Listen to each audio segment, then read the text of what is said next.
Hello friends, നമുക്കിന്ന് ആസ്മയ്ക്ക് സമാനമായിട്ടുള്ള ഒരു അസുഖത്തെ പറ്റി പറയാം.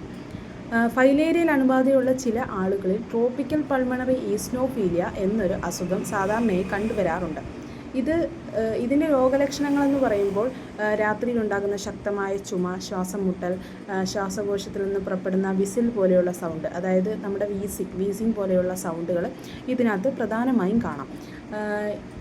ഈ അസുഖം സാധാരണ ഉണ്ടാകുന്നത് ഫൈലേറിയൽ വേം, അതായത് ഫൈലേറിയൽ കൃമികൾ നമ്മുടെ രക്തത്തിലൂടെ സഞ്ചരിച്ച് ശ്വാസകോശത്തിലെ ചെറിയ രക്തക്കുഴലുകളിൽ എത്തുകയും അതിനെതിരെ നമ്മുടെ ശരീരം പ്രതിരോധ പ്രവർത്തനത്തിൽ ഏർപ്പെടുമ്പോഴത്തേന് ക്രമാതീതമായി ശരീരത്തിലെ ഈസ്നോഫിൽ എന്ന് പറയുന്ന ഒരു കോശങ്ങളുടെ അളവ് കൂടുകയും ഇതിൻ്റെ ഭാഗമായി നമ്മുടെ ലങ്സിൽ ഇൻഫ്ലമേഷൻ ഉണ്ടാകുകയും ഈ ഇൻഫ്ലമേഷൻ മൂലമാണ് ഇത്തരത്തിലുള്ള ശ്വാസം മുട്ടും അതുപോലെ ശ്വാസകോശ സംബന്ധമായ അസുഖങ്ങളും ആസ്മ പോലെ നമുക്ക് സമാനമായി തോന്നപ്പെടുന്നത്.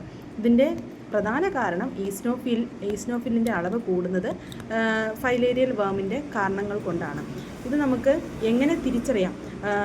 രക്തത്തിൽ IgE എന്ന് പറയുന്ന ഒരു ടെസ്റ്റ് ചെയ്യുമ്പോഴും അതുപോലെ മൈക്രോഫൈലേറിയൽ ആൻറ്റിബോഡികളുടെ അളവ് ശരീരത്തിൽ കൂടുമ്പോഴുമാണ് ട്രോപ്പിക്കൽ പൾമണറി ഈസ്നോഫീലിയ എന്നൊരു കണ്ടീഷൻ നമ്മൾ ഡയഗ്നോസ് ചെയ്യുന്നത്.